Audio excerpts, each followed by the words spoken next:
voudrais vous dire combien, en tant qu'association, nous sommes heureux et fiers de parrainer cet événement. Et pourquoi sommes-nous heureux et fiers? Parce que cette année, la filière de l'éthique et du routage s'est illustrée d'abord au sein d'une action importante auprès du ministère de l'Industrie pour négocier, pour présenter les enjeux que représente la croissance des prix de l'énergie pour notre métier. Et nous avons fait ça avec les acteurs des arts graphiques. Ça a été une mobilisation unitaire qui était une première. Et il faut, je crois, saluer tous les acteurs des arts graphiques qui se sont mobilisés pour ça. Et également Loïc qui a été absolument fondamental dans la conduite de la préparation de cette action.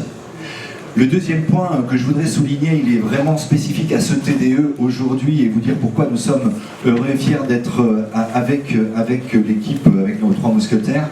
C'est que cette année, le TDE rencontre vraiment au cœur de son ADN, c'est-à-dire qu'il associe au-delà des professionnels de la filière que nous sommes également les clients finaux, et je crois que là le TDE atteint vraiment exactement sa vocation et c'est ça qui va nous permettre d'être encore plus riches et plus féconds aujourd'hui, vous allez voir certainement. Et les problématiques qui seront débattues aujourd'hui, qui sont celles qui sont communes à notre filière, sont très importantes. Évidemment, elles nous font éventuellement transpirer, c'est celle de l'augmentation des prix de l'énergie, on en a parlé, mais il y a également l'évolution des prix du timbre auquel vous avez tous à faire face, ou encore celui de la pâte à papier dans les années l'année récente.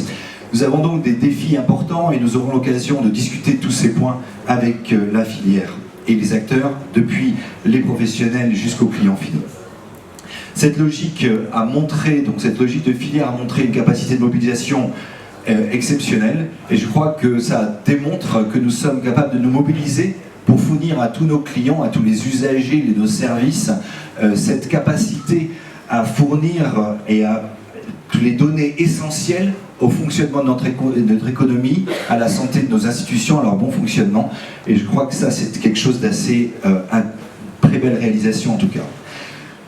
La vigueur de ce débat qui va suivre va le démontrer. En tout cas, merci à tous d'être là, bravo aux organisateurs. Et Jean, je vous invite à voir maintenant le débat qui va suivre, présenté par Loïc. Bravo.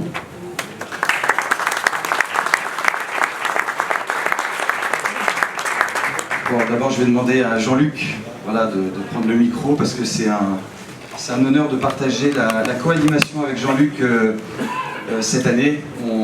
Il a démarré un tout petit peu avant, mais ça fait une vingtaine d'années qu'on se suit et voilà, je suis ravi de partager cet exercice avec toi. Et bien partagé. Et puis on va surtout appeler nos stars du jour, les donneurs d'ordre. Donc vous pouvez aller rejoindre la table, je pense Christophe, Nathalie, Pascal, le représentant du MQC, Lionel, Bruno. Alors, pendant qu'ils s'installent, peut-être un mot pour d'abord les remercier tout particulièrement parce que dans la salle, on est plutôt souvent confrontés à la situation inverse. C'est plutôt eux qui nous reçoivent et qui nous posent des questions.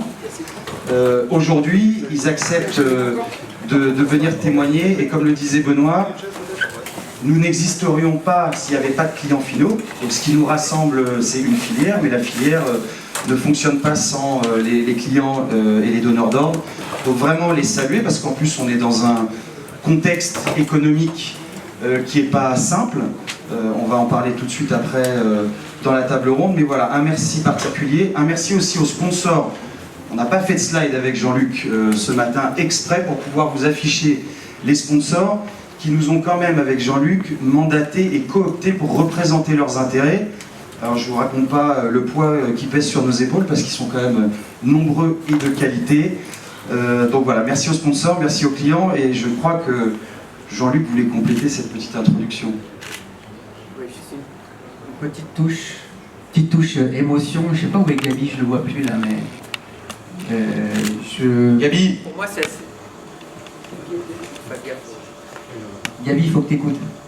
Non, ce que je veux simplement dire, c'est que pour moi, c'est assez savoureux aujourd'hui de pouvoir réunir le MQC, que j'ai eu le plaisir de créer et d'animer pendant quelques années à l'initiative de la BNP, ça doit faire une petite dizaine d'années. Désormais, c'est Pascal qui a pris le relais.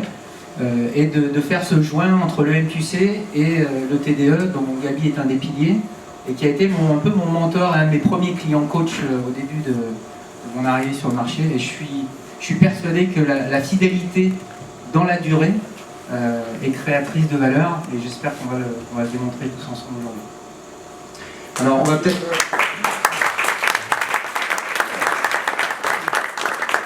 faire passer le micro, je te donnerai le mien, Christophe. Peut-être nous dire un peu quelques mots sur le MQC. Bonjour, tout d'abord merci de nous inviter, en général on est plutôt de ce côté-là de la salle, hein, voilà, à vous écouter. Un rapide mot pour vous dire ce qu'est le Maine Politic Club. Alors, le Maine Politic Club, ça a été créé il y a maintenant 11 ans, 2011. Je me souviens, j'en ai signé les statuts à l'époque, c'était quelqu'un de mon équipe qui l'avait créé, on était 5 ou 10 membres fondateurs. Et nous sommes aujourd'hui 13 entreprises membres de l'association professionnelle, de divers horizons, en société de services essentiellement. Nous sommes des émetteurs de courrier, du monde de l'assurance, des mutuelles, de la banque, de l'emploi qui est avec nous aussi, donc l'administration publique, les énergies, les télécoms, qui j'oublie pour faire d'impair, j'ai dit des assurances, les banquiers, excusez-nous, oui, les filiales de crédit conso des banques. Bon, voilà, on est 13 de différents secteurs d'activité, des émetteurs de courrier, et avec plusieurs modèles dans nos membres. Certains ont outsourcé leurs usines éditiques, d'autres ont leurs usines éditiques en interne. C'est des choix d'organisation d'entreprises différents. Donc du coup, nous sommes clients de certains d'entre vous, ou clients de vos propres clients, parce que c'est comme ça en gros voilà, qu'on peut se présenter. Peut-être un mot sur la genèse, pour comment est né le MQC il y a 11 ans. En fait, c'est un truc bizarre. C'est né juste après l'ouverture à la concurrence de la distribution postale. C'est un hasard, c'est purement hasard. Voilà, donc à l'époque, les membres fondateurs, le moteur principal de cette époque, c'est de dire, bon, on aime beaucoup nos amis de la Poste, on travaille bien avec eux, mais c'est vrai qu'avoir un concurrent quelquefois sur le marché, c'est pas mal simple, c'est même plutôt simple. Donc on a travaillé pendant plusieurs années sur essayer de travailler sur ce qu'on appelle des distributeurs alternatifs. Alors, je sais qu'Adrexo est parmi nous, puisque c'est un des sponsors, donc voilà, on travaille aussi avec Adrexo pour essayer de développer la distribution alternative. Ça, c'était l'origine. Bien évidemment, on travaille maintenant sur plein d'autres sujets qui nous regroupent, donc on travaille... alors bizarrement, la pandémie a été difficile pour tout le monde, mais nous, ça nous a obligés à travailler un peu différemment, et donc de découvrir les webinars. Donc on met en place on a des webinars très réguliers, quasiment 6-7 semaines, 8 semaines, voilà. Donc on se voit en fait beaucoup plus qu'avant. C'est contre-intuitif, mais c'est comme ça. Et on aborde plein de sujets différents, puis on va en discuter certains ce matin. Donc bien sûr les problématiques d'affranchissement, et l'actualité avec la Poste est assez chaude, chargée. On travaille bien sûr avec Adrexo, et puis on a ouvert beaucoup de sujets comme les sujets d'archivage à valeur probante. On a travaillé, on en parlera tout à l'heure, je ne vais pas l'effleurer, on a voulu même mettre dans nos statuts, échanger nos statuts pour développer notre démarche RSE. Et ça fera partie des échanges qu'on a ce matin. Et puis on essaie aussi de comprendre les problématiques de nos fournisseurs. Donc on a par exemple pas mal travaillé avec en atelier pour comprendre le marché du papier, c'est quoi les hausses de matière, comment ça se fait, comment ça fonctionne, pour qu'on soit capable quand nos membres discutent avec nous, de comprendre vos problématiques. Voilà. Donc là on se disait, je pense que le coût de l'énergie peut être un de nos ateliers futurs. Il y a plein de thèmes, j'en oublie certainement, Pascal. Non, mais tu as dit principalement, voilà. Et puis un petit peu de veille technologique. Oui, pas mal de veille technologique sur l'application omnicanal, etc. Donc on va en parler. Voilà, je pense que c'est parfait. Voilà, j'ai tenu mon temps de parole. Et puis, merci beaucoup de nous accueillir, et j'espère qu'on pourra répondre à toutes vos questions. Merci Christophe. Alors, c'est pas marqué sur leur badge, mais pour celles et ceux qui ne connaissent pas nos invités aujourd'hui, on a quand même autour de la table le groupe BNP, on a la Matmut, on a Pôle emploi, on a BPCE et on a Engie. Donc on a quand même pas mal de budget d'investissement et de fonctionnement dans ce métier, dans cette filière. Et encore une fois, c'est un vrai honneur de vous avoir aujourd'hui pour vous interviewer. Franchement, j'adore. Parce que j'ai tellement fait l'inverse qu'aujourd'hui, c'est vraiment un plaisir. Et ça va nous donner l'occasion de parcourir vos objectifs, votre vision, et puis la nécessaire collaboration entre les prestataires et les... Donner un chiffre, l'association, c'est à peu près 1 milliard de courriers. Voilà, 1 milliard de courriers. C'est à peu près le tiers du marché industriel. Voilà. Un petit tiers, ouais. Alors, on a 3 thèmes, 5 minutes chacun, 15 minutes en tout. On va commencer par le premier, puisque l'annonce du moment, c'est La Poste qui va donc baisser ses tarifs au 1er janvier 2020. Pardon, c'était une blague. Pardon, je me suis trompé. On a une double actu en fait sur l'aspect postal, comme ça on va traiter le sujet. L'augmentation des tarifs au 1er janvier 2023 de La Poste qui commence à se préciser, avec notamment des gammes de courrier qui font simplement que doubler de prix, pas tout à fait, 98% d'augmentation. 96 exactement. Et on a, c'est l'occasion de faire un clin d'œil à Adrexo qui a déjà été largement fait par toi Christophe. Dans la même séquence, l'annonce d'une deuxième collecte et d'une deuxième tournée par Adrexo qui va permettre de rendre éligible plus de courriers à la distribution alternative, en particulier le courrier de gestion sur lequel il y avait des enjeux de délai. Voilà. Est-ce que sur ce sujet d'actualité sur les coûts postaux, vous pouvez nous dire ce que vous pensez de la situation, quels impacts pour vous ça va avoir? Est-ce que l'alternative est quelque chose maintenant de prégnant dans le MQC et dans les membres qui composent le MQC? Est-ce que vous en faites? Est-ce que vous allez en faire? Qu'est-ce que vous pouvez nous dire sur ce sujet? Je vais très vite passer la parole peut-être à Luigi aussi, qui est un utilisateur d'Adrexo, mais bon, globalement, l'évolution tarifaire de la Poste, c'est pas trop une surprise, ça fait quand même des années où tous les ans on a entre 4 et 5 points. Bon, là on a 4 et 5 points sur la quasi-totalité de l'offre, sauf la Poste a pris un choix stratégique, qui est de dire pour le grand public et pour nous industriels, le G2 ça nous plaît pas trop, ou si vous voulez vraiment le garder, ça sera 2 fois au prix. Bon. Donc on va essayer de voir comment s'adapter, mais globalement on a quand même quelques-uns de nos membres, des émetteurs, où le courrier urgent, si on le fait, c'est pas que pour se faire plaisir. Hein. Donc on va bien sûr travailler pour essayer de migrer du G2 en G4, enfin en G3, la nouvelle offre. Malgré tout, il y a quelques courriers où on a besoin d'écrire rapidement à nos clients, donc ça nous pose un problème, bien évidemment. Et puis après, je passerai la parole sur la distribution alternative avec Adrexo. Donc certains de nos membres sont déjà clients d'Adrexo, notamment pour les courriers de gestion, les courriers marketing. Et puis c'est vrai que, mais je pense qu'Adrexo nous précisera, il y avait un frein pour certains d'entre nous qui était la levée postale une fois par semaine. Le fait de passer à 2 fois par la semaine et puis faire un pilote sur le nord de la France, j'ai bien compris. Tous ces sujets-là nous permettent de lever certains freins. Voilà. Donc encore une fois, quand je dis ça, je veux toujours faire attention en disant on n'est pas en train de dire que La Poste est un mauvais partenaire, mais d'offrir un choix à nos membres pour pouvoir choisir en fonction des géographies, de leur type de courrier, enfin ce qu'ils veulent, un distributeur plutôt qu'un autre, on trouve ça plutôt sain et on espère que ça va se développer. Mais peut-être, on va passer la parole. Mais... Oui, bonjour à tous, vous m'entendez? Ça va marcher. Si, ça y est.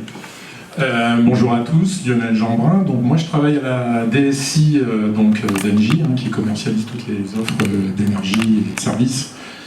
Et donc effectivement, aujourd'hui, ces augmentations nous obligent en fait à nous transformer. Elles nous obligent à être de plus en plus innovants et on est obligé aussi de digitaliser nos parcours. Parce qu'on ne peut plus subir effectivement ces augmentations aussi énormes. Et donc, en 2019, on a eu une réflexion, parce qu'il y a quand même toute une partie de nos clients qui ne sont pas digitalisés.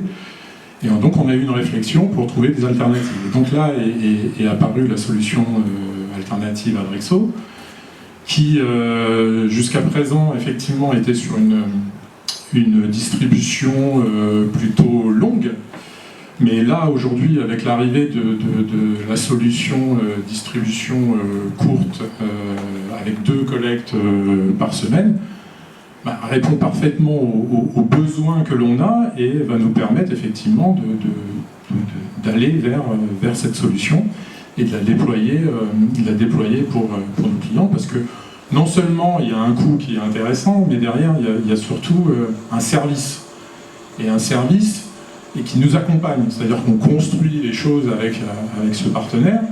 Et ça, c'est idéal pour un client parce qu'aujourd'hui, la Poste nous vend son service, mais on n'a pas tellement le choix, on est obligé de respecter exactement le contrat de la Poste. Alors qu'avec Adrexo, on a pu effectivement adapter ce service et faire en sorte qu'il réponde à nos besoins. Bon. Autour de la table, ceux qui sont déjà ou qui vont envisager d'y aller, René, un mot? Oui, vous m'entendez? Oui, dans la continuité de ce que disait Lionel, effectivement, les hausses successives de la Poste nous obligent à digitaliser nos parcours.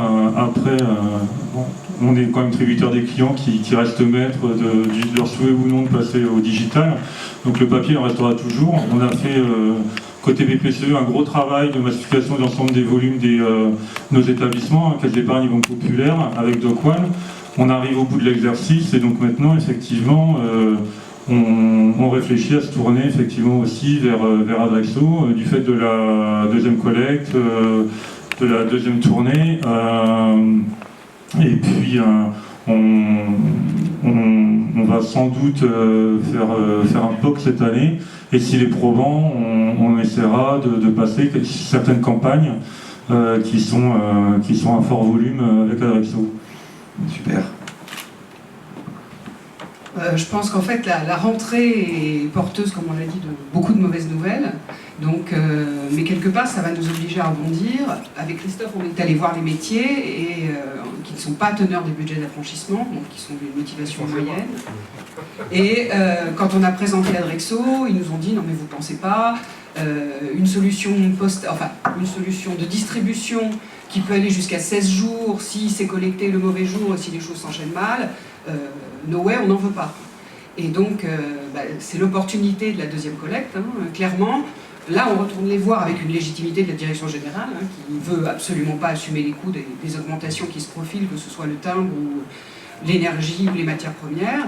Et on est avec une offre qui est quand même tout à fait entendable et intéressante, puisqu'il y a des valeurs ajoutées, comme tu l'as dit Lionel. Et puis, il y a également le fait que la distribution Adrexo, c'est entre 4 et 10 jours, délai de prestation compris. Donc, en fait, quelque part, maintenant, ça devient équivalent à une prestation J+4 et plus le délai G2. Si en plus on met un regroupeur, alors là, on est largement au-delà avec la Poste. Donc voilà, c'est intéressant et peut-être ces mauvaises nouvelles, c'est l'occasion pour rebondir. Alors Nathalie, je profite que tu aies le micro, parce que je voudrais faire un clin d'œil à un autre sponsor avec Normad, qui est là, parce que la meilleure façon d'économiser des coûts d'affranchissement, déjà, c'est d'éviter d'envoyer des plis dont on sait à l'avance qu'ils n'arriveront jamais à la boîte aux lettres, donc ils seront PND, et je sais que tu as avec tes équipes intégré Normad dans ton système d'information pour essayer de filtrer en amont le plus tôt possible les plis qui, de toute façon, seront PND. Est-ce que tu peux juste nous dire un mot? Parce que c'est pas banal d'avoir intégré Normad dans le système d'information, et je voudrais leur faire un clin d'œil. Déjà, il faudra que tu me les présentes, parce que je les connais pas.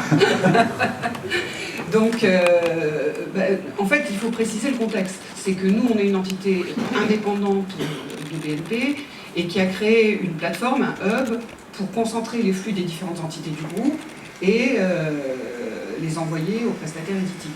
Et donc, c'est vrai qu'on se disait, mais c'est absurde, on voit passer des clients qui sont PND depuis la nuit des temps, tous les mois, dans nos flux, et c'est quand même très dommage.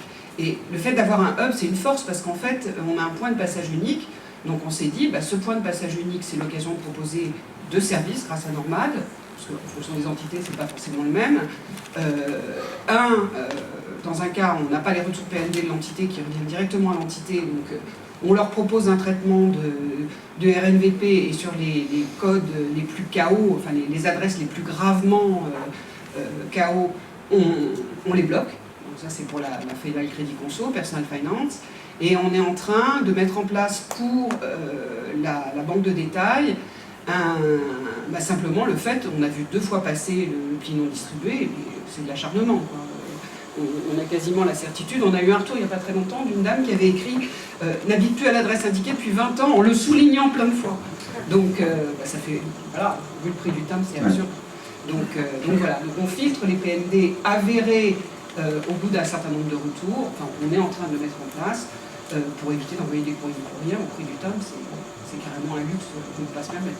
Bravo aux équipes de Normad d'avoir convaincu BNP de l'utilité et de l'intérêt de mettre le logiciel de normalisation et de traitement de l'adresse en amont. On va glisser sur un deuxième sujet. Alors on rentre dans un sujet qui est d'actualité, qui est sensible, particulièrement dans nos relations en ce moment, puisque en fait, pardon Jean-Luc. Je voulais juste souligner une chose qu'a dit Lionel, et je pense qu'il est valable pour nous tous, fournisseurs, et quel que soit le sujet, c'est pas seulement l'affranchissement. Moi j'ai entendu que les investissements dans le co-design d'un produit, que ce soit une machine, un logiciel, ou le co-design d'un service, ça avait de la valeur à vos yeux. J'ai vraiment entendu ça, et je pense que ça c'est quelque chose qu'il faut qu'on retienne, d'investir avec nos partenaires clés.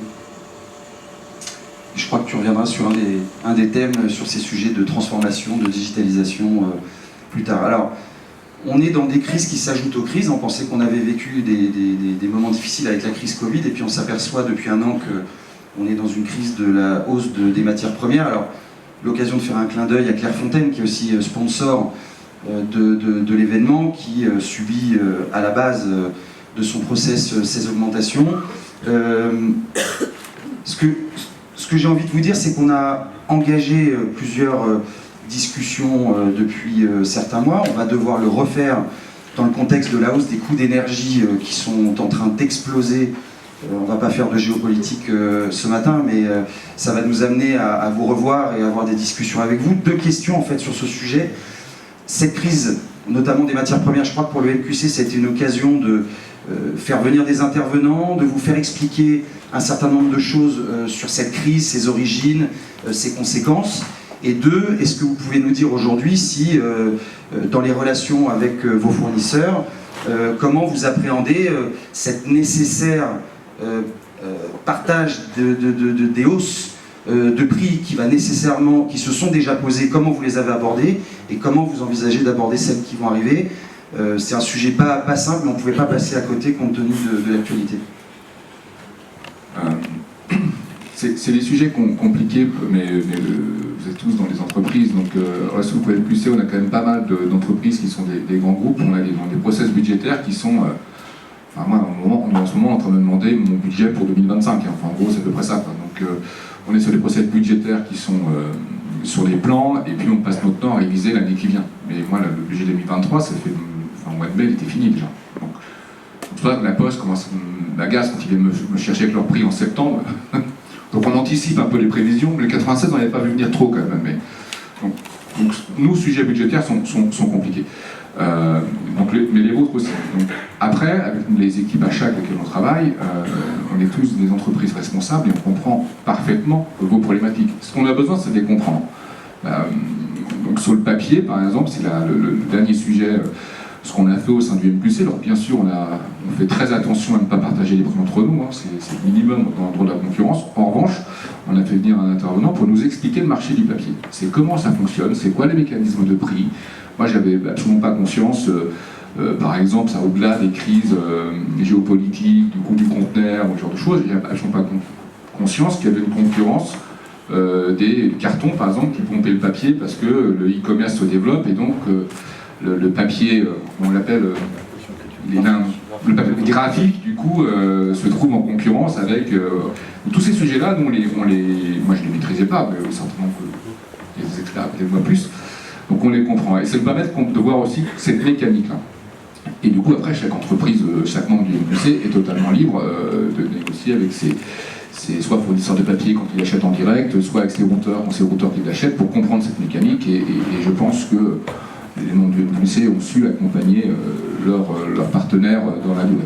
Donc là, maintenant, arrive le sujet de l'énergie. J'ai cru comprendre ce que vous disiez tout à l'heure, qu'il y a des démarches auprès du ministère des industries, PME et finances. Enfin, je ne sais pas si c'est Bercy ou l'industrie qui... Enfin, c'est Bercy. Donc il y a forcément... J'écoute encore ce matin la radio dans la voiture. J'ai eu le temps dans la voiture d'écouter la radio. Donc il y a ces jeux-là, et puis bien sûr, on aura cette discussion de nos équipes achats avec vous. Nous, ce qu'on a besoin, c'est de comprendre cette mécanique, la part de l'énergie. Quand je sais pas, je suis routeur dans mes machines, c'est quoi le coût de l'énergie dans la fabrication de mon électrique, voilà, c'est ça. Et peut-être vous passez la parole, qui veut prendre le relais là-dessus. Peut-être le spécialiste. Le spécialiste, ah oui, on a NJ avec nous. Non, mais... T'as plein de copains Lionel en ce moment. Oui, oui. On acceptera une hausse que si NJ paye d'abord. Si NJ dit on est obligé, on verra.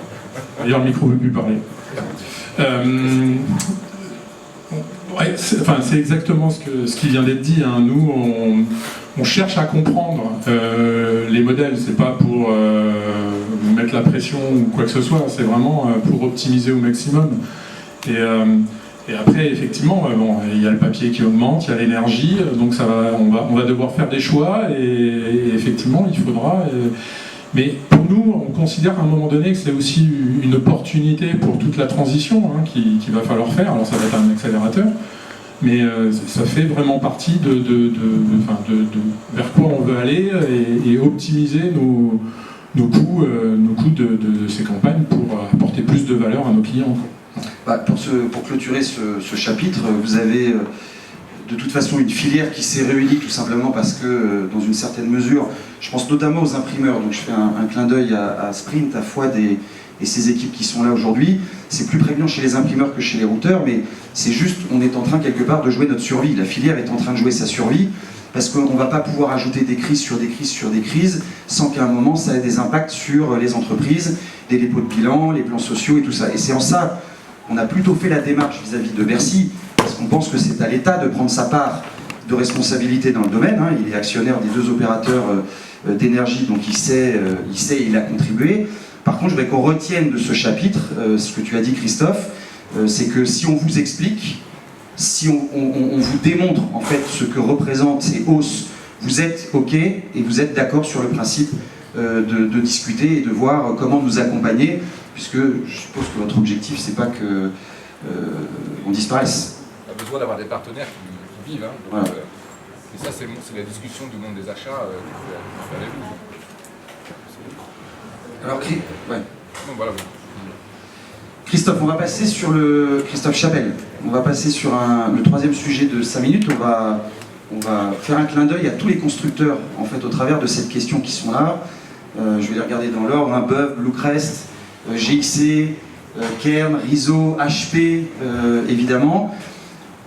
La situation est un peu paradoxale parce que on constate que finalement les investissements chez les prestataires ou en interne chez les clients ne baissent pas forcément autant que ça. C'est-à-dire qu'il y a toujours des acquisitions de nouvelles machines, il y a toujours des investissements dans de l'innovation et dans des nouvelles technologies.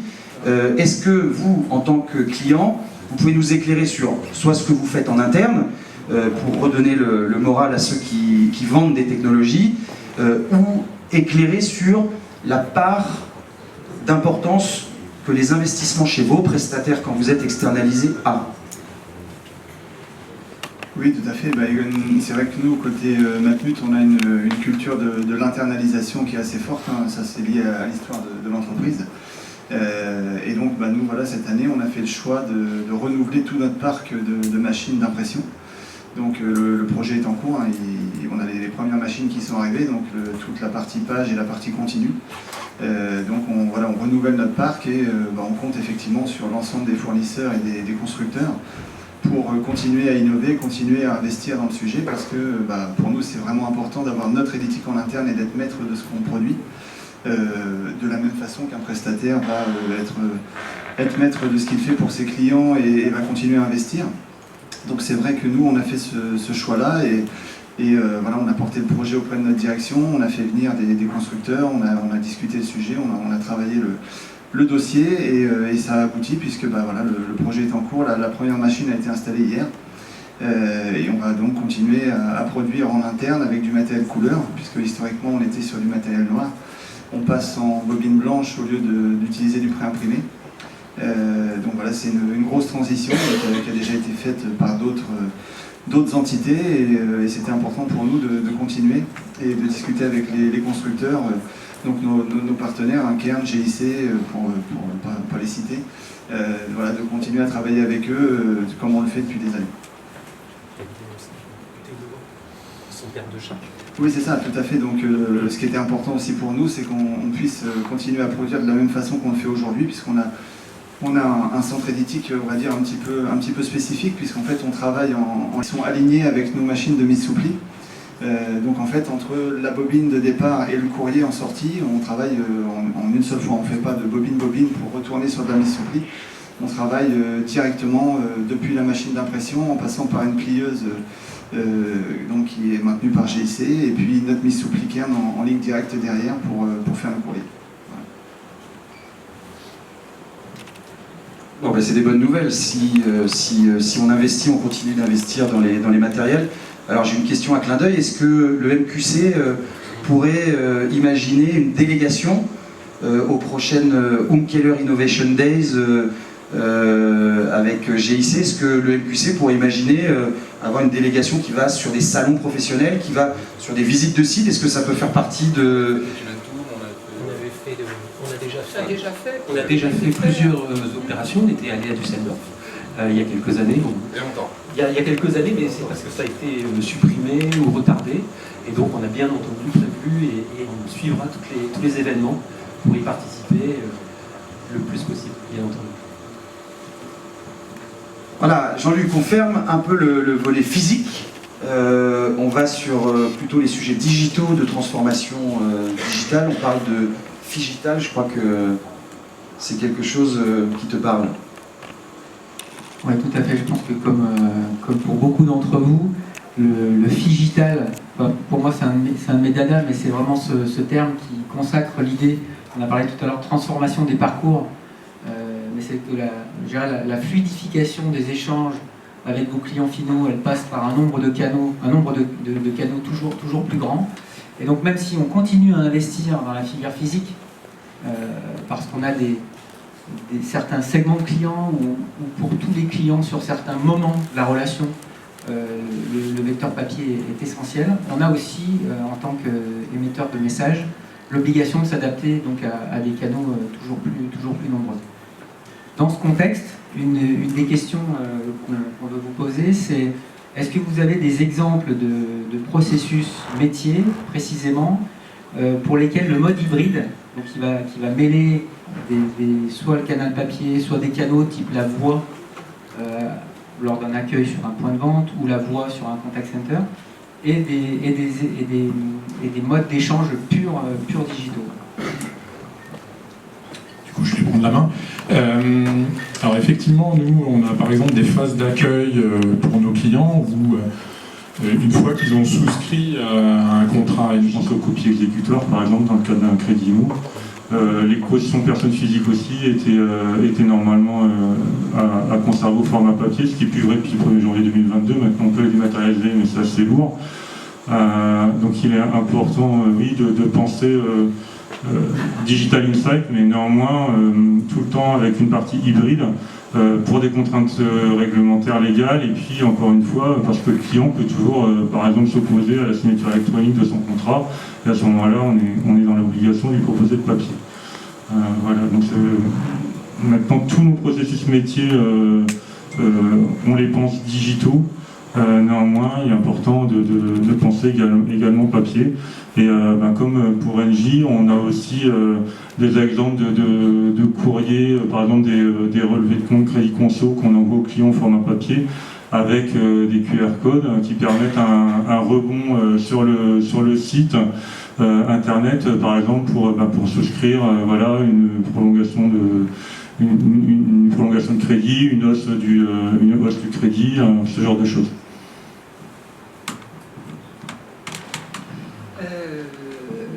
Oui, il y a l'exemple évident. Alors on est tous en train de dématérialiser avec des niveaux différents dans les différentes filiales du groupe. Beaucoup sur la filiale Crédit Conso, en pleine expansion sur la vente de détail. On a des exemples concrets. Donc merci Jean-Luc, c'est bien de travailler avec les gens depuis longtemps. Je me suis rappelé de l'exemple auquel vous faisiez référence.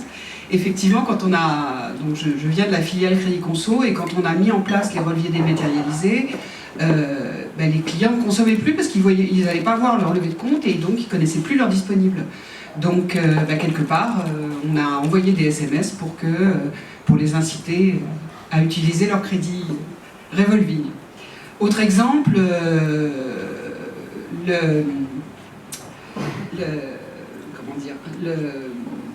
le fait d'alléger les plis envoyés en poste, de manière postale, les contrats, tout simplement, l'exemplaire prêteur il est envoyé par la poste, hein, ça pèse déjà très lourd, et l'exemplaire emprunteur par mail. Voilà. Donc, quant au rebond, c'est pas très facile à mettre en place dans nos organisations. Même si on est très convaincus, on voit bien que c'est très maillé avec l'IT et que voilà, ça évolue, mais que c'est pas si simple. Et d'ailleurs, cette notion, cet impératif de rebond, c'est aussi quelque chose qu'il faut qu'on ait tous en tête, y compris quand on a les yeux rivés sur la filière papier, c'est tout ce qui va nous aider à améliorer le niveau de traçabilité, va aider en fait les grands émetteurs à mieux marier l'ensemble des canaux entre eux et à mener des vraies conversations, des conversations pertinentes avec chacun de leurs clients dans la durée. Donc tout ce qui va vous aider vraiment à amener de la traçabilité, et là j'en profite pour à nouveau citer d'autres sponsors, des gens comme Infotel, Security, Numink, Red Titan, Quadient, autant de fournisseurs qui par leurs solutions techno peuvent aider justement les grands émetteurs à faciliter le pilotage de ces conversations cross-canal. Peut-être Bruno, un mot, j'ai en tête ce qui avait été lancé chez Pôle emploi sous le nom de NPDE, le nouveau parcours de vendeur d'emploi. Je pense que vous avez aussi des choses à dire sur ce côté digital. Alors, NPDE, donc le nouveau parcours du demandeur d'emploi a été mis en place en 2016. Donc avant cette mise en place, on était à 44% de dématérialisation. Ça a été une mise en place progressive qui a duré quasiment un an. Le but était d'inciter le demandeur d'emploi à s'inscrire de lui-même via Internet et de l'inciter à dématérialiser ses courriers, la réception de ses courriers, avec une précoche sur le consentement à la dématérialisation. Au bout d'un an, on est passé à 55% de démat, avec la mise en place en parallèle de bornes en agence, avec des personnes, des conseillers qui étaient là pour aider justement les demandeurs qui n'étaient pas forcément à l'aise avec les outils numériques. Et progressivement, depuis ces années-là, on est monté, on a accéléré la démat avec des campagnes de relance et d'incitation pour arriver à une moyenne aujourd'hui de 77% de démat. Mais on voit que depuis un an, on stabilise entre 77 et 78%. Entre 75 et 78%. D'accord, très bien. Juste un petit mot pour dire qu'au niveau du MQC, on suit les taux de digitalisation par secteur d'activité depuis de nombreuses années. Et en fait, je suis au bout, là. Au bout du bout. Et en fait, sur les secteurs d'activité qui ont digitalisé les premiers, type télécom, on s'aperçoit qu'on arrive à une sorte de plafond de verre. Et que, en fait, le taux digital, aujourd'hui, je pense que tous les grands émetteurs le savent que c'est une hérésie et que c'est bien de l'omnicanal dont on parle, ce qui donne beaucoup d'opportunités, que ce soit aux éditeurs de solutions, aux prestataires, pour justement proposer ces solutions. Et je crois que s'il y a 10 ans, on pouvait encore entendre des projets, des objectifs, des ambitions zéro papier, je crois qu'aujourd'hui, voilà, tout le monde a compris que c'était plus un bon objectif, que ce soit pour des questions de conformité réglementaire, que ce soit pour des questions encore une fois, de choix, de préférence client. Donc là, je pense qu'on a tous, en tant qu'industrie, gagné en maturité. Et alors, cet envoi, ce sujet de l'envoi de documents, on va dire, dématérialisés à l'origine, mais aussi parfois de démat de documents qui ont été d'abord imprimés, mais pour des questions de stockage dans la durée qu'on a envie de numériser et de détruire, appelle un autre sujet. C'est la conservation donc, de ces documents numériques dans la durée, tout en préservant leur valeur probatoire. Donc il y a tout un cortège de normes dans lesquelles les Français sont parfaitement exprimés, qui ont été désormais reprises au niveau ISO. Il y a des trucs dont on peut être fier en France. Est-ce que vous pensez que les acteurs de la filière éditique historique sont légitimes pour vous accompagner sur ces sujets d'archivage à leur probatoire ou des sujets de copie fidèle? Et quelle est la maturité de vos organisations respectives sur ce sujet? Est-ce que ce sont des sujets qui sont déjà traités et vous êtes équipés, vous êtes au niveau des meilleures pratiques, ou est-ce que vous avez des choses encore à construire? René est peut-être plus avancé que nous encore sur le sujet, mais c'est un sujet qui est à la fois simple et complexe. Enfin, je veux dire, pourquoi il est compliqué. Quand on parle avec nos métiers, tout le monde confond l'archivage à valeur prouvante et une gêne. Tout le monde. Et en fait, les professionnels de l'archivage dans la banque, moi je les connais maintenant, ils ne sont pas très nombreux. Les métiers, ils pensent à mettre leurs documents dans une gêne parce qu'ils veulent les consulter. Et quand vous posez la question à un métier, c'est quoi ta durée de conservation? C'est à vie. C'est quoi le degré de service, le niveau de service que tu vas avoir en consultation immédiate ou différée, c'est tout de suite. Donc des coûts acquis derrière sont juste démesurés. Donc ces compétences-là ne sont pas évidentes. Donc on travaille beaucoup là-dessus. Et sur tout l'archivage à valeur probante, donc on a des projets ouverts, bien évidemment. Et bien sûr, vous êtes légitime. Les sachants ne sont pas si nombreux que ça sur ces sujets-là.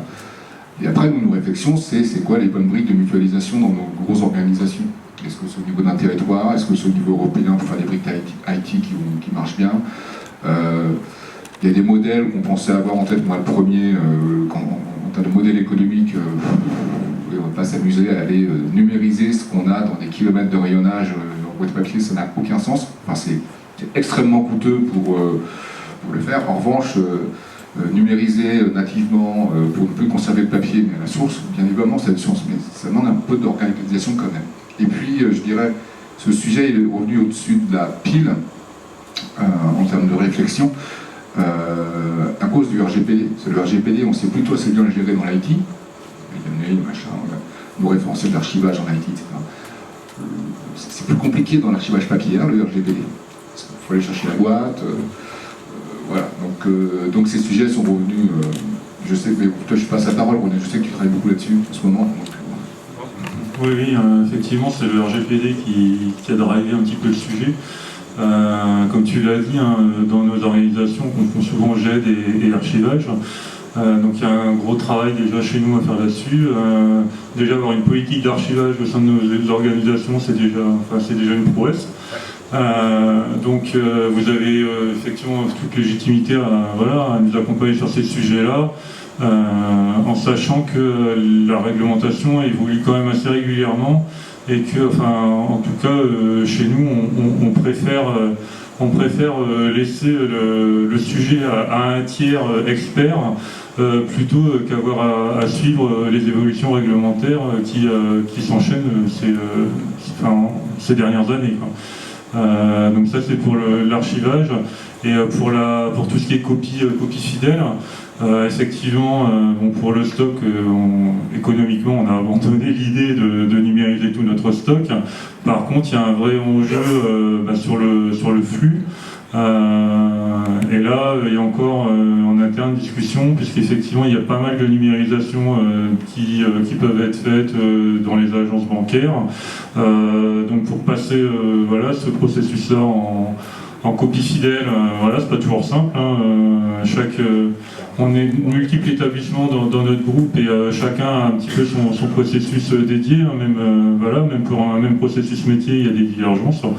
Donc effectivement la copie fidèle pour l'instant on la voit plutôt pareil de manière externalisée parce qu'on sent que le faire en interne ça va être compliqué. Donc après il faut aussi faire la part des choses entre ce qui doit être numérisé en copie fidèle de ce qui ne doit pas l'être, parce que finalement en fait il n'y a pas tant de choses que ça qui doivent être, on s'aperçoit qu'il n'y a pas tant de choses que ça qui doivent être numérisées en copie fidèle. Et donc c'est tout cet équilibre-là qu'on doit trouver pour avoir un équilibre économique aussi. Et chez nous, ce débat qui a été avancé chez BPCE, il n'est pas encore tranché, savoir si on a déjà des briques d'archivage à valeur probante, on a fait une survie recommandée qui marche très très bien, mais sur une réflexion de plaque européenne, on ne sait pas encore si on chercherait une solution interne ou externe, en séparant bien deux sujets. Il y a le sujet de la partie soft IT, de la partie logicielle, et puis la partie infratechnique, où est-ce que je mets mes data, ça c'est un autre sujet. Donc, et les deux s'analysent séparément. Il y a un sujet de... on aime bien voir les sujets dans nos data centers, on préfère. Et la notion d'hébergement souverain aussi étant... Il y a toutes les données sensibles, on a des stratégies cloud entre du cloud hybride, du cloud privé, du cloud public, et globalement, dès lors on parle de données personnelles sensibles, on est plutôt sur du cloud privé. Ce qui n'empêche pas d'avoir d'autres activités sur du cloud public. juste pour revenir 2 secondes là, sur la copie fidèle, et effectivement aujourd'hui, le modèle économique, il n'est pas encore, il est pas encore prouvé. Donc, on a quelques freins là-dessus pour y aller, mais par contre, tout ce qui est réglementaire va forcément activer fortement l'évolution de cette partie-là. Donc on ne pourra pas aujourd'hui, il faut détruire les documents des clients dès qu'ils partent de chez nous, donc c'est pas gérable en physique au final. Et Lionel, je me permets juste une petite intervention. Tu seras, je pense, mis à contribution par les acteurs de la filière, les prestataires en particulier, puisque comme je sais que tu as externalisé cette brique chez un partenaire, ce qui prouve que l'externalisation est possible aussi sur ces domaines, on va t'appeler en témoignage tous auprès des autres pour les convaincre que c'est vachement bien d'outsourcer en fait. Oui, nous, aujourd'hui, on est spécialiste de beaucoup de choses. Et donc, devenir aussi spécialiste de l'éditique, de l'archivage, tout ça, ça devient très compliqué. Hein. Nos métiers ils deviennent compliqués. Donc, on ne peut pas tout prendre. Et nous, on a fait ce choix-là, effectivement, d'externaliser et de donner ça à ceux qui sont les mieux placés. Parce que vous avez l'histoire et vous êtes les plus à même de construire, effectivement, l'avenir, puisque vous connaissez déjà l'histoire. Donc, on est très demandeur de ça, de cet accompagnement, j'en parlais tout à l'heure, du besoin de travailler ensemble, parce que vous aussi, vous avez besoin de notre expertise métier pour avancer. Donc c'est vraiment du donnant-donnant, et je pense qu'on est gagnant comme ça. Voilà. Et à nouveau, je pense que c'est un sujet qui illustre parfaitement la valeur de la co-construction. Il y a un cadre normatif, un cadre réglementaire, des moyens techno qui évoluent à une telle vitesse désormais, l'évolution aussi de votre cœur de métier, et c'est bien la mise en commun de ces deux points de vue, de l'ensemble de ces compétences qui permettent d'adapter, on va dire, la solution.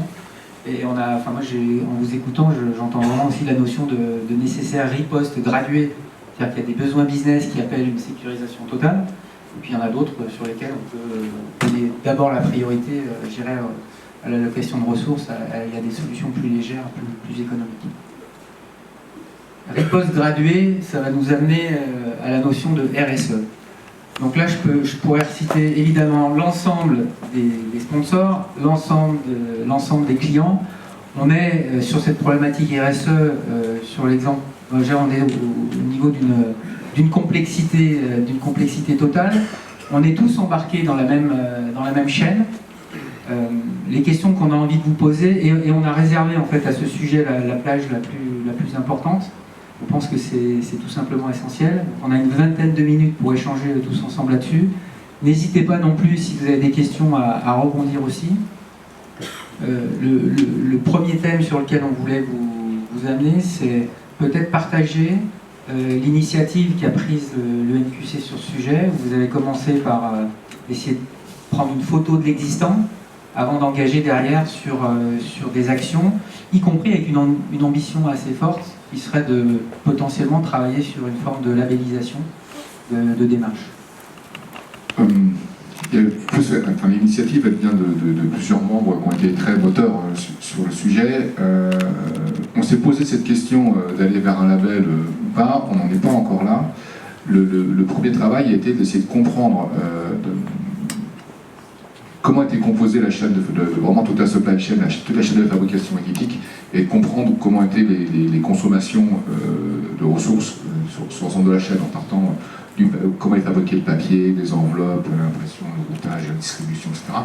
Et prendre en compte aussi dans les modèles, par exemple, la distance géographique entre le transport, entre là où est fabriqué le papier et là où il est consommé, par exemple. Et donc on a plutôt travaillé d'abord sur une méthodologie, avec des outils pour essayer d'aider nos membres à avoir une mesure de l'empreinte carbone sur l'ensemble de la chaîne. C'est ça qu'on a essayé de faire là. Pour l'instant, on est au stade de proof of concept, on commence à faire des questionnaires, on va aller voir, on va aller venir vous voir, pour essayer d'éprouver un peu cette méthode. C'est ça l'objectif, et en fait, quand on s'y attaque, on se rend compte que c'est pas si simple que ça à faire. Hein. C'est une belle ambition, on y croit beaucoup, on l'a mis dans nos statuts. C'est-à-dire qu'on veut vraiment s'engager là-dedans et être un acteur, comme on est donneur d'ordre. Certains, Matmut est donneur d'ordre, mais aussi fabrique sa propre chaîne édilique. Certains d'entre nous, on a outsourcé, mais c'est important, quoi qu'il en soit, pour que nous sommes, parce qu'on est émetteurs, de comprendre comment ça marche, de voir là on peut agir et aider nos partenaires à agir.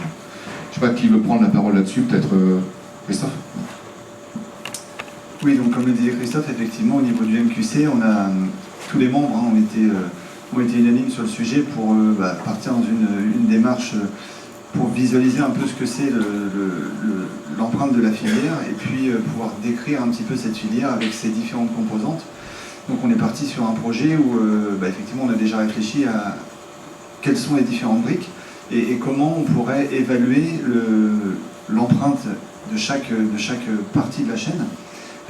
Donc le MQC a missionné un cabinet pour commencer une étude sur le sujet. On a fait pas mal de réunions, pas mal de webinaires pour un petit peu comprendre les différents fonctionnements de la chaîne.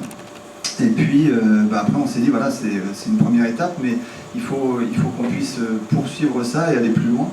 Donc on a en partenariat justement avec ce cabinet mis en place tout un tas de questionnaires. En fait, il a fallu pas mal de réunions pour se mettre d'accord un petit peu sur les questions qu'on allait bien pouvoir poser à l'ensemble des constructeurs et fournisseurs que vous êtes, pour derrière voir comment on pourrait synthétiser tout ça et en ressortir quelque chose qui nous dirait voilà l'empreinte de votre chaîne de fabrication édilique de la forêt où sont coupés les arbres jusqu'à la distribution postale.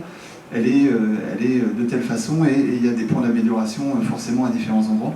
Donc c'est vraiment une démarche de co-construction qui se veut une démarche en partenariat avec les fournisseurs et les fabricants pour pouvoir que chaque membre, chaque maillon de la chaîne puisse s'améliorer aussi et travailler différents sujets parce que notre conviction c'est que quand on travaille tous ensemble, on est beaucoup plus fort et on arrive à avancer beaucoup plus vite. Donc là, on en est au stade où on a envoyé des questionnaires à certains fournisseurs pour on va dire, avoir des bêta-testeurs, de fournisseurs qui se sont portés volontaires, pour avoir les premiers retours sur les questionnaires, pouvoir les intégrer dans l'outil qui est en cours de construction. Et puis voir déjà ce que ça donne, les retours aussi des fournisseurs, savoir si c'est facile à remplir, s'il y a des difficultés, s'il faut les faire évoluer. Parce que on est encore en cours de construction, donc ça reste une démarche à construire. Donc les premiers fournisseurs que les différents membres ont pu contacter ont bien compris la démarche et ont bien compris aussi que c'était dans le sens de l'histoire et puis de l'actualité aussi, donc ils sont aussi moteurs sur le sujet. Donc voilà, on est en train d'intégrer, le cabinet est en train d'intégrer les premiers retours et puis on va avoir sans doute, je pense, beaucoup d'autres réunions pour travailler le sujet. Et puis ensuite se retourner vers l'ensemble des fournisseurs pour leur expliquer la démarche. On va avoir aussi des réunions avec différents organismes comme l'ADEME pour leur expliquer la démarche et avoir aussi du sponsor de ce côté-là pour justement appuyer notre démarche. Je sais pas, Nathalie. Un petit complément, donc pour l'instant c'est une sorte de pilote, effectivement. On adresse 3 types de métiers, les papetiers dans un premier temps, les fournisseurs d'enveloppes et les fournisseurs d'inserts. Et donc le questionnaire, je me suis fait une anti-sèche parce qu'il y a quand même des sujets extrêmement divers qui sont évoqués dans ce questionnaire, qui vont du bilan carbone, les certificats, la gestion forestière, l'impact sur le vivant, les conditionnements, est-ce que les conditionnements sont réutilisables, le transport, la gestion des déchets, la gestion de l'eau, c'est très très poussé et c'est effectivement avec un but, c'est de faire un diagnostic de l'existant et puis derrière alors en plus avec la crise de l'énergie, on a un boulevard devant nous pour être obligé d'optimiser les choses.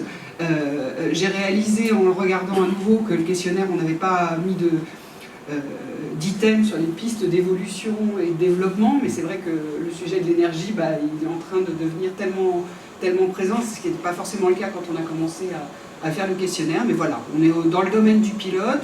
Alors après, il va falloir réaccoster avec nos achats internes, nos processus internes, et puis il y a un sujet qui n'est pas simple aussi, et sur lequel je me questionne encore, c'est qu'on fait des appels d'offres de manière séparée, on va chercher un prestataire éditique, on va chercher éventuellement un fournisseur d'enveloppe, et comment faire en sorte que cette chaîne, on fait des appels d'offres, comment faire en sorte que cette chaîne, de manière globale, elle soit vertueuse. Parce que si on prend un fournisseur d'enveloppes, enfin on a eu un cas avec vous, où les enveloppes venaient de l'heure pour aller en région parisienne et revenir dans l'heure. Bon, là, on touche le fond, c'est débile.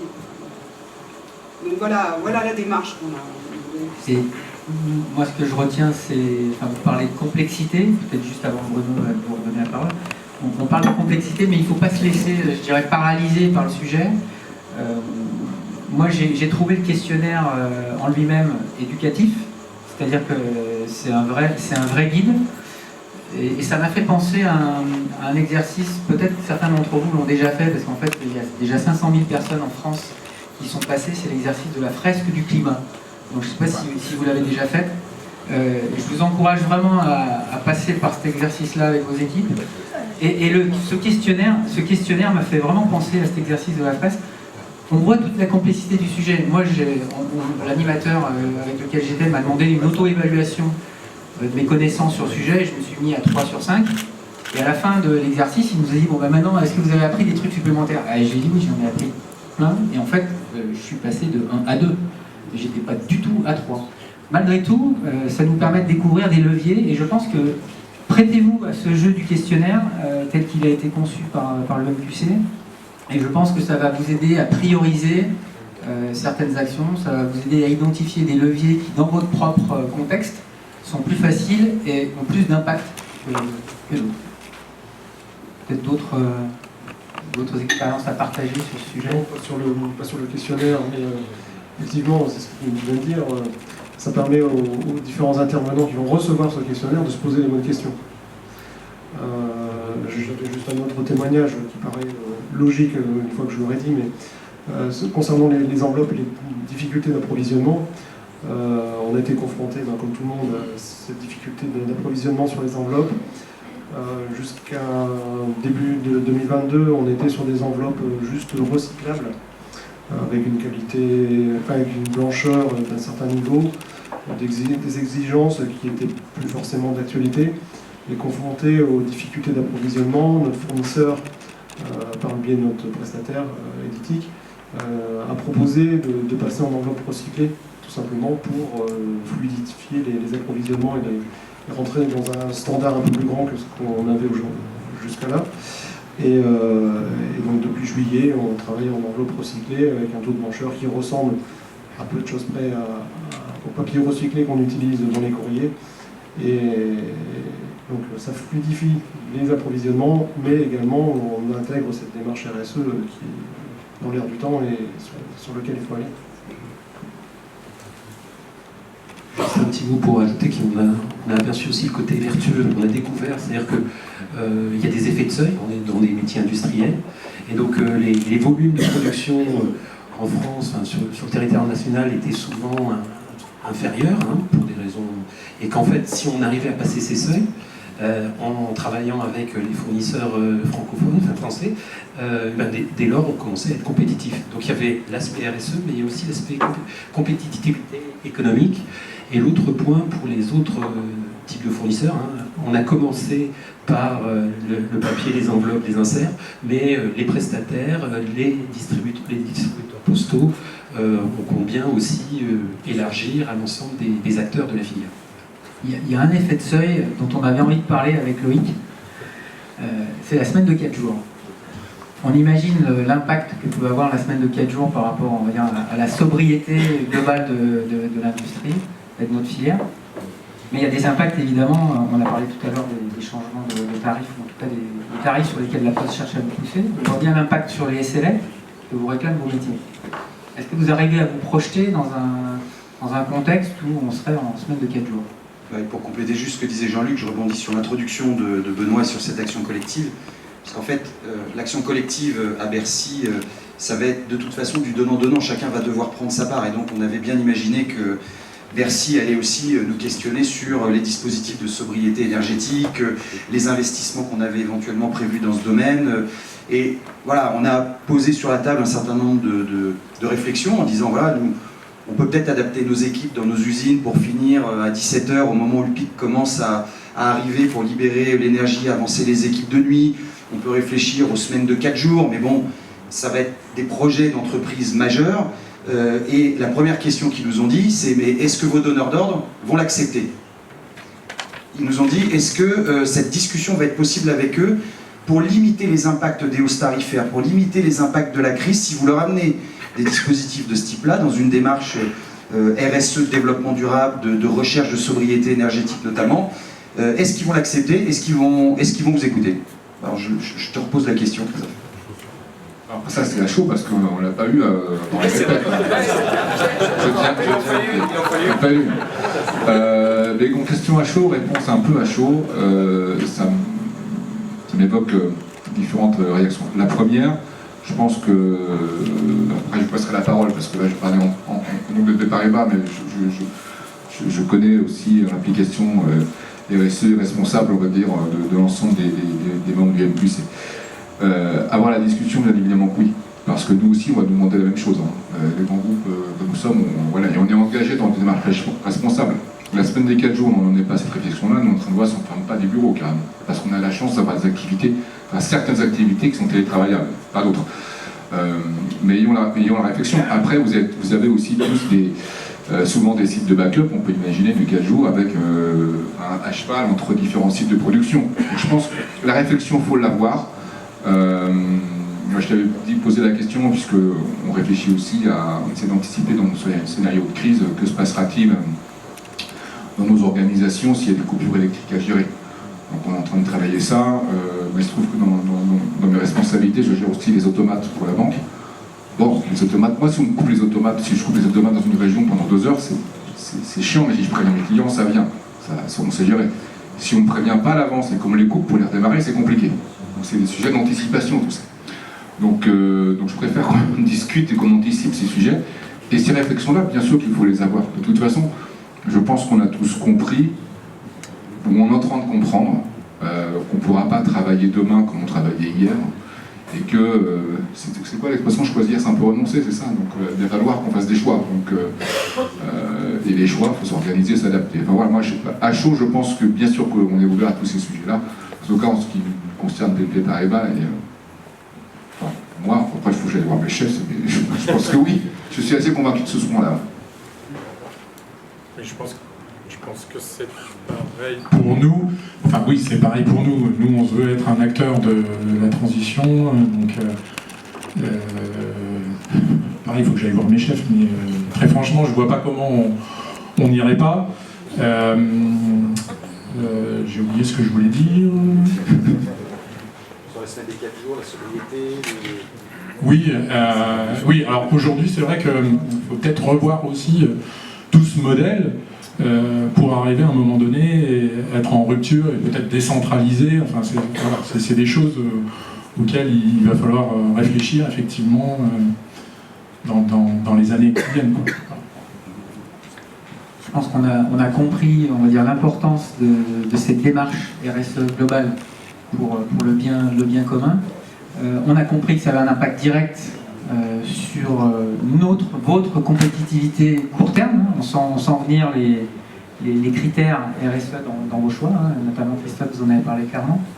Et je pense aussi que pour l'avenir de la filière, il y a un impératif, a fortiori en environnement post-Covid, c'est d'attirer des talents. Ça devient très très compliqué.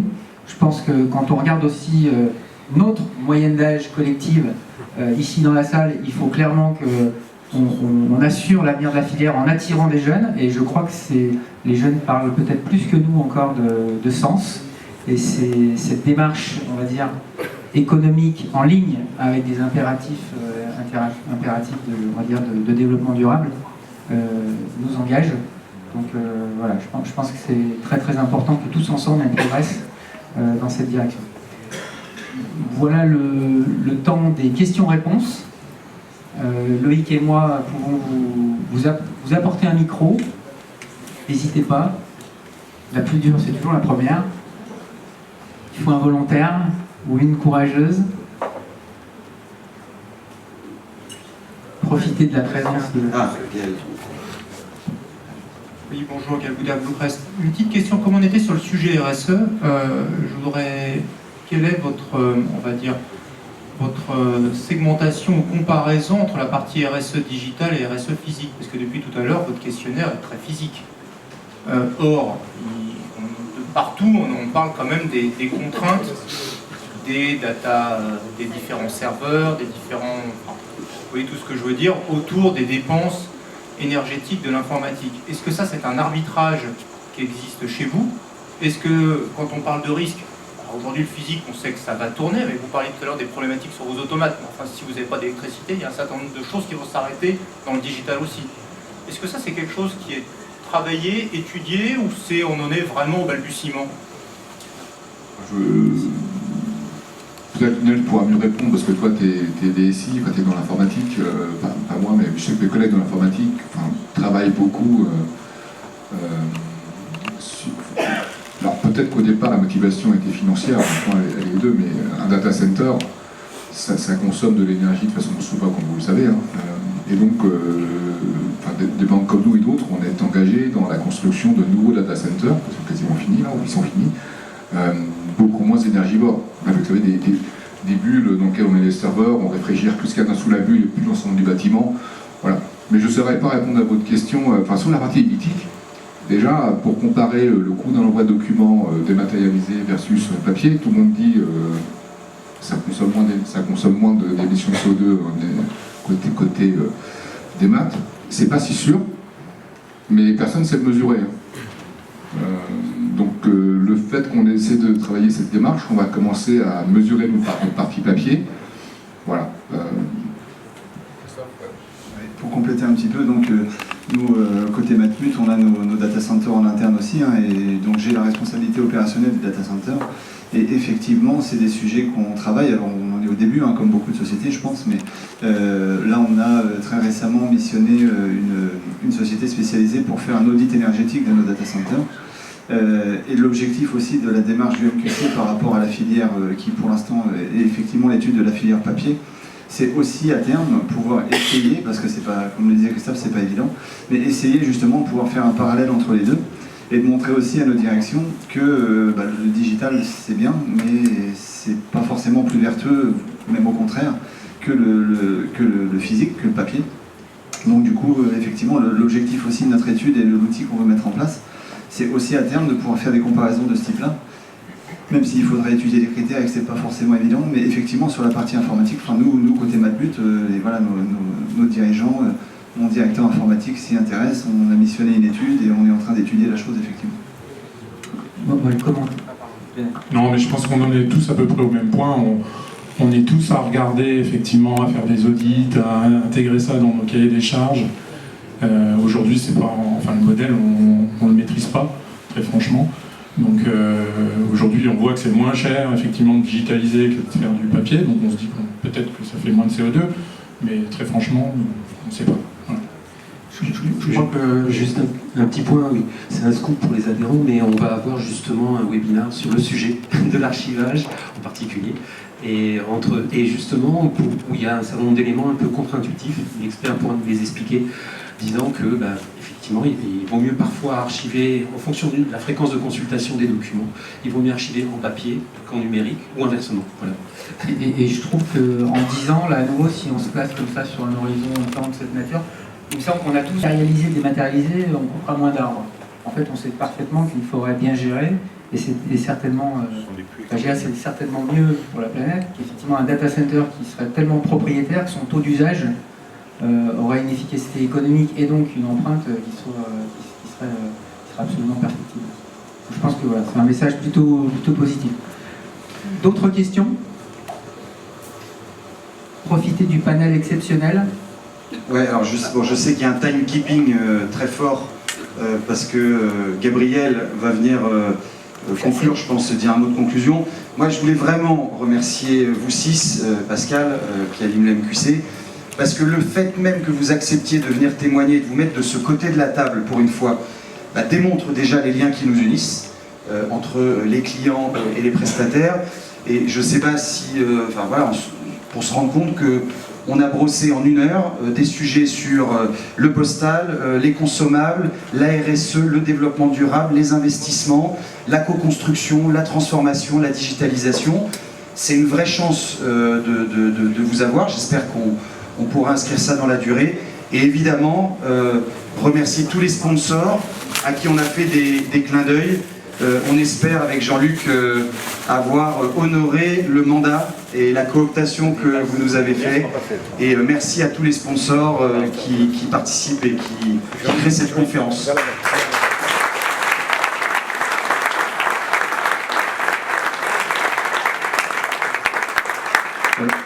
Jean-Luc, juste un petit mot, je voudrais vous remercier de l'invitation aussi. Vous remercier de l'invitation. C'est toujours un plaisir de discuter avec vous et de toute façon, voilà, on est soit vos clients, soit des clients de vos clients. Et puis je crois que dans la salle, il y a aussi des émetteurs qui ne sont pas en commande de MQC. Comme on est 13 et c'est pas possible qu'on soit 12, on préfère être 14 ou 15. Donc vous êtes les bienvenus.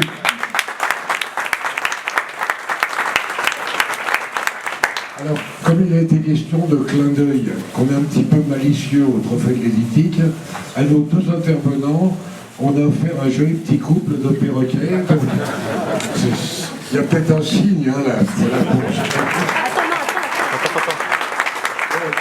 Serrez-vous la main, les gars.